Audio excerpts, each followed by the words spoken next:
మనం బాధ ఉంది పాపం మొక్కలు మనం లేవలేడు పాపము కంపలేపోయాడా నాను 15 దినాలకు ఊరికి పోతే స్టార్ట్ అయిందరా వాడు సునీల్ గారు మళ్ళీ ఇంకా తింటున్నాను బయలుదేరుతానని చెప్తున్నాడు ఊరు పోతే నాకండి సీనగాడు దారి పోసాగా ఇంకే ఇట్లా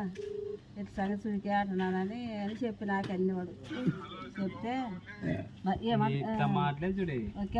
వాడు వచ్చా ఊరుకుండా ఆడుతున్నానని నా బొమ్మకి అన్ని చెప్తుంటా చూడు అన్న కొడుకు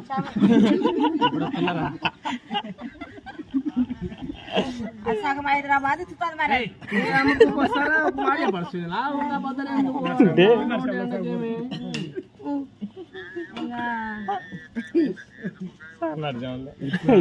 ఇంకా